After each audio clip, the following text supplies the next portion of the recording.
I am Captain Clara Reynolds, 32 years old, United States Army. My wedding day should have been the happiest day of my life. Instead, my stomach tightened the moment my father walked into the venue. For 15 years, he had dismissed my military service as a waste of talent. As I straightened my dress uniform and took a steady breath, I allowed myself one quiet hope, that today might be different.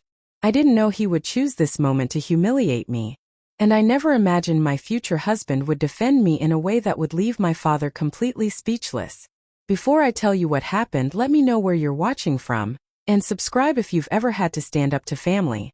I grew up in Briar Hill, Massachusetts, an affluent suburb where success was measured in square footage, job titles, and who you impressed at dinner parties. My father, Harold Reynolds, was a corporate lawyer who built his reputation defending major corporations. He worked 70-hour weeks and expected his children to follow the same blueprint. Our 5-bedroom colonial home was his trophy. My mother, Margaret, played the role of the perfect corporate spouse, hosting charity events, smiling in public, never contradicting him. In private, she sometimes encouraged me, but always with a warning. Don't upset your father. My older brother Peter was the golden child. Boarding school, Harvard business, consulting at a global firm. Every step he took earned praise. And then there was me. While other girls played with dolls, I climbed trees, led neighborhood games, and ran before sunrise. My walls were covered with astronauts and athletes, not pop stars. My father called it a phase. She'll grow out of it. I never did. By middle school, I was on every sports team available. Coaches noticed my leadership, how I motivated others, how I stayed calm under pressure. At 16, I finally said it out loud. I want to apply to West Point. The table went silent. The military is for people who can't make it in the real world, my father said coldly. No child of mine is throwing away her potential like that. My mother stared at her plate. Peter said nothing. That night changed everything. When my West Point acceptance letter arrived, I waited 2 weeks before telling them. This is a mistake you'll regret, my father said. And don't expect me to pay for it. That night, my mother quietly slipped me a check. For expenses, she whispered. I believe in you, even if I can't say it out loud. Leaving home that summer, I wasn't just choosing a career. I was choosing a life my father would never respect. West Point was brutal. Pre-dawn runs. Relentless discipline. Moments where I questioned everything. But I thrived. By sophomore year, I ranked in the top 10% of my class. That's nice, my father said over the phone. But the real world is different from playing soldier. I graduated with honors. My mother cried. Peter hugged me. My father shook my hand like I was a client. As a second lieutenant, I joined an engineering unit. Deployment made everything real. I led teams rebuilding schools and restoring water systems in hostile regions. During one high-risk mission, my leadership got everyone home safely. I earned a Bronze Star. I suppose they hand those out pretty often, my father said. By 30, I made captain early. My father compared it to his promotion to managing partner.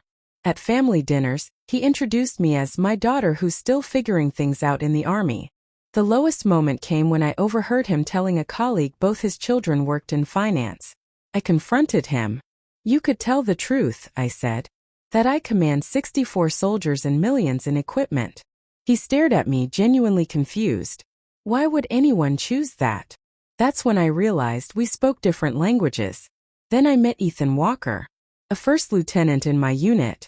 Calm, sharp, confident without ego. Over time, respect turned into friendship, and friendship into something deeper. Ethan never flinched at my rank. Never competed. Never diminished me. When I met his family, career military, they welcomed me with pride. For the first time, my service was celebrated. He's missing out, Ethan told me one night. That's his loss. 18 months later, he proposed, with a sapphire ring. Loyalty. Truth. I chose to wear my dress uniform to the wedding. Be yourself, Ethan said. That's who I'm marrying. During the reception, my father drank too much. His voice grew louder.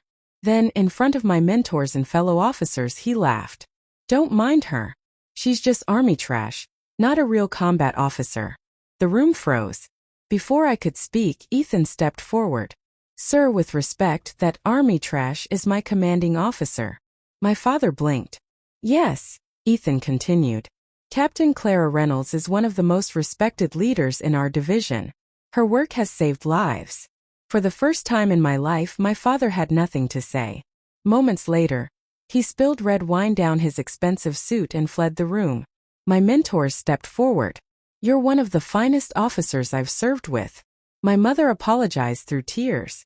I finally said, at least it's out in the open now. The next morning, my father offered a stiff apology. If you were offended. I wasn't offended, I said. I was hurt. And I won't accept this anymore. I asked for space. Months later, he reached out. Then came his heart attack. Sitting beside his hospital bed, he finally said it. I couldn't see your worth. That was my failure, not yours. We rebuilt slowly, imperfectly. The day he attended my unit's ceremony and said, without sarcasm, "Congratulations, Captain Reynolds." I knew something had changed. We may never have the bond others do, but we found respect. And I learned this. Your worth is not measured by who recognizes it. It's measured by living it.